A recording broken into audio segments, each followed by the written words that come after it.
Não é de se admirar que a primeira frase de Deus que deu origem à recriação da terra foi: haja luz. E foi a partir dessa ordem divina que tudo que é visível passou a existir, mediante apenas aquilo que é invisível. Ou seja, tudo que é visível é um reflexo, é uma sombra daquilo que é invisível. Tendo em mente esta compreensão de que o visível veio a existir a partir daquilo que é invisível, nós vamos nos atentar a alguns detalhes importantes. Nós sabemos que a astronomia, por exemplo, é a primeira e mais antiga das ciências naturais, e ela já catalogou inúmeras estrelas e galáxias no espaço sideral. E o interessante de tudo isso é que a Terra, observa que a Terra, ela mede cerca de 12 mil quilômetros de diâmetro. Você já parou para pensar sobre isso? Enquanto que o nosso Sol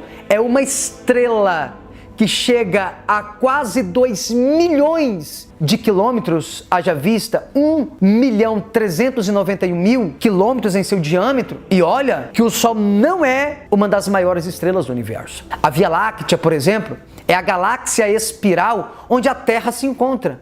E ela mede cerca de 100 mil anos-luz e possui entre 100 a 400 bilhões de estrelas. Em nosso universo observável, por exemplo, deve haver entre 100 a 200 bilhões de galáxias e o seu tamanho é estimado em 93 bilhões de anos-luz. Eu poderia falar aqui muito mais sobre os mistérios do universo, mas como o nosso objetivo é falar sobre os signos dos zodíacos, serei muito breve nas aulas introdutórias.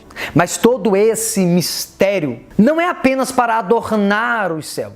Existe um significado mais profundo envolvendo tudo isso. E o Criador, ele não fez isso por acaso, pois em tudo que ele fez existe um propósito prescrito. Quando prescreveu leis para a chuva e caminho para o relâmpago dos trovões. Das 4 formas que Deus ele se revelou à humanidade, uma delas é através da criação. Essa forma de Deus se revelar à humanidade através da criação é a revelação natural, porque ela alcança povos, línguas e nações através das coisas que são criadas. O Senhor deixou suas digitais e suas pegadas e tudo que ele criou, seja nos céus ou na terra. E essa revelação de Deus, através de sua criação, permanece mais atual que qualquer outra coisa. A criação de Deus é realmente maravilhosa. Cada dia e cada noite tem sua beleza e sua história para contar. O seu discurso é sem linguagem e sem som. No entanto, sua voz e suas palavras chegam até aos confins do mundo. O Sol, por exemplo, que é tão vital para a vida da Terra, surge a cada dia e percorre majestosamente como herói o seu caminho, distribuindo calor a todos os seus habitantes. Haja vista que, de fato, Deus não se ocultou ao ser humano. Pelo contrário, ele não revelou apenas o seu poder, ele revelou também a sua divindade. Pois o que de Deus se pode conhecer é manifesto entre eles, porque Deus lhe manifestou. E essa revelação, ela é tão clara que quando os homens a rejeitam essa revelação, eles se tornam indesculpáveis, pois desde a criação do mundo, os atributos invisíveis de Deus, seu eterno poder e sua natureza divina têm sido vistos claramente, sendo compreendidos por meio das coisas criadas, de forma que tais homens são indesculpáveis. Além do poder e da divindade, o Evangelho foi anunciado através das coisas criadas. Observa, Deus anunciou o Evangelho através das coisas que Ele mesmo criou. Mas digo, porventura não ouviram? Sim, por certo, pois por toda a terra saiu a voz deles e as suas palavras até os confins do mundo. Observa que, enquanto o apóstolo Paulo prega o evangelho da salvação, ele faz uma pergunta. Qual é a pergunta que ele faz? Essa pergunta que Paulo faz, ela exige uma resposta positiva. Olha a pergunta de Romanos 10:18. Porventura, não ouviram? E a pergunta que ele faz exige uma resposta positiva. Sim, ouvimos. A pergunta é, se ouviram, quem é que ouviu? Toda a raça humana ouviu, porque por toda a terra se faz ouvir a sua voz e as suas palavras até aos confins do mundo. Como eles podem ouvir a voz do Senhor por toda a terra, sem voz, sem palavras. A revelação está no Salmo 19. Os céus declaram a glória de Deus e o firmamento anuncia a obra das suas mãos. Um dia faz declaração a outro dia, e uma noite mostra a sabedoria a outra noite. Não há linguagem nem fala onde não se ouça a sua voz. A sua linha se estende por toda a terra e as suas palavras até o fim do mundo. Nele pôs uma tenda para o sol. Bom, nesse texto de Salmo 19, verso 1 até o verso 4, está muito claro que existe uma pregação nos céus, sem palavras escritas e nem som audível. Mas a pregação é tão clara que é como se pudéssemos ouvi-la mesmo sem algum som audível. O mais interessante é que todas as pessoas de toda parte do mundo tiveram a oportunidade de ouvir essa pregação através das coisas criadas. E o mais interessante é que não só ouviram, mas o Eterno também lhes deu a capacidade de entender essa mensagem, mesmo sem som e mesmo sem palavra. Logo, não há desculpa. Todos ouviram essa pregação. E aí é o que faz todo sentido quando diz em Mateus 24:14, e este evangelho do reino será pregado em todo o mundo, em testemunho a todas as nações, e então virá o fim. O fim, ele vem quando o evangelho do reino for pregado. Mas por quê? O fim só vai vir quando o evangelho do reino for pregado. Essa é a pergunta que devemos fazer. Sim, é o evangelho do reino, porque o evangelho da graça já foi anunciado em todo o mundo. Como? Através das coisas criadas. Em Romanos 1, por exemplo, nós temos a revelação do poder e da divindade do Criador. Mas em Romanos capítulo 10, temos a revelação da pregação do Evangelho, aleluia, e de que tudo foi revelado através das coisas criadas.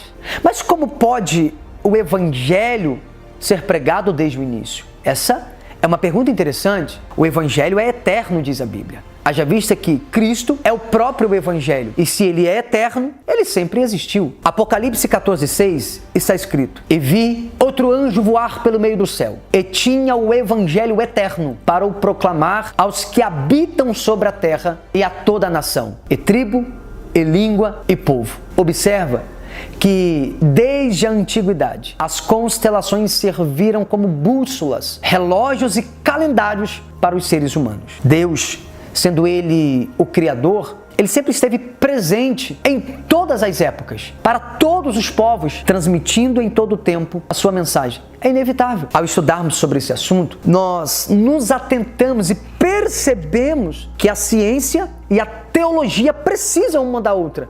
Não tem o que fazer. Não tem. Haja vista que a ciência tem apenas as respostas parciais da vida e é capaz de responder apenas coisas materiais, falhando em respostas concernentes às coisas espirituais. Agora, já os religiosos, eles pensam que têm todas as respostas espirituais, mas eles falham e falham muito quando se trata das respostas naturais. E o que ambos falham, tanto a religião quanto a ciência, quanto a teologia quanto a ciência, aonde é que eles falham?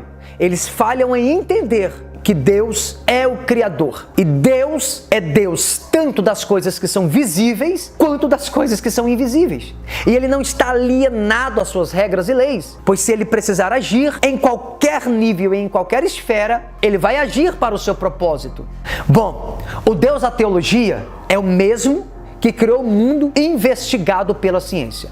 E partindo pelo pressuposto da cosmovisão judaico-cristã, existe um ponto de convergência para responder questões naturais e questões espirituais, uma vez que em Cristo Jesus, foram criadas todas as coisas que há nos céus e na terra, as coisas visíveis e invisíveis. De várias áreas científicas mencionadas na Bíblia, uma delas é a astronomia. Porém, nesse treinamento, nós vamos limitar apenas aos corpos celestes e às estrelas.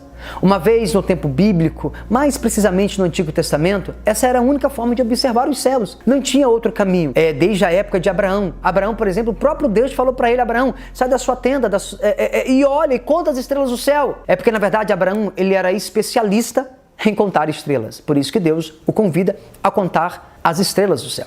Como disse um respeitado astrônomo inglês, Edward Walter, a astronomia nos dá o poder de nos colocarmos em certo grau na posição dos patriarcas e dos profetas da antiguidade. Sabemos que o mesmo Sol, Lua e planetas que brilham sobre nós brilhavam também sobre Abraão, sobre Moisés, Davi e sobre Isaías. Nós podemos, se assim desejarmos, ver os imutáveis céus com os seus olhos, os olhos dos profetas, e entender a sua atitude em relação a eles. Por existir uma semelhança entre os escritos bíblicos e as lendas da antiguidade, teólogos modernos apoiam a ideia que os escritos bíblicos sejam uma cópia de religiões antigas. Ou, pelo menos, os escritores tiveram influências dos povos ao redor. Mas essa ideia não se sustenta, pois os conceitos dos hebreus eram totalmente diferente das culturas vizinhas. Enquanto que povos vizinhos, eles usavam os corpos celestes para adivinhação, os escritores bíblicos tinham coerência científica. Por exemplo, a visão dos hebreus era que todo o universo tenha sido criado por Deus. Logo, o universo e seus astros não eram deuses. Sendo assim, tudo que há nos céus e na terra faz parte da criação de Deus. Logo, eles sabiam que os corpos celestes eram coisas e não deuses. Logo, não poderiam ser adorados, uma vez que Deus é o criador de todas as coisas. Ele criou tudo que há nos céus e na terra. Já algumas nações vizinhas, eles adoravam sol, lua e estrelas. Os hebreus, eles não adoravam o sol, a lua e estrelas, porque eles sabiam que isso eram coisas criadas por Deus e não deuses. Por exemplo, Moisés, mesmo sendo criado e educado nas ciências egípcias, tendo recebido herança cultural e científica desse povo, ele não se perdeu. Antes, mediante uma revelação divina, ele foi 100% preciso no seu relato bíblico. Sabemos que o horóscopo utiliza dos 12 signos dos zodíacos para dar direção para a vida das pessoas. Mas essas práticas, além de irreais, são condenadas por Deus. E é um pecado que foi denunciado várias e várias vezes nos escritos sagrados. Deuteronômio 4,19, por exemplo, está escrito: que não levante os teus olhos aos céus e vejas o sol e a lua e as estrelas, todo o exército dos céus, e sejam impelidos, e que te inclines perante eles, e sirva aqueles que o Senhor Deus repartiu a todos os povos debaixo de todos os céus. Por causa da prática dos hebreus de não adorarem outros deuses e nem consultarem os astros celestes, abriram-se então um caminho para a distinção entre a astronomia e a astrologia. De forma resumida, a astronomia é a ciência que estuda fenômenos causados pela rotação e o curso do Sol, da Lua e dos planetas. Já a astrologia, mesmo não existindo um consenso entre os astrólogos do que seja a astrologia, observa que nem entre os astrólogos existe um consenso do que de fato é a astrologia. Mas, em resumo, pode dizer que a astrologia é a tentativa de predizer o futuro pela uma suposta relação entre o dia do nascimento de uma pessoa e a influência dos astros na vida humana. Eu falarei mais sobre isso nas aulas de batalha espiritual. Nós vamos ter uma temporada só sobre batalha espiritual. Mas o que são os signos dos zodíacos, afinal? É o que descobriremos no nosso próximo episódio.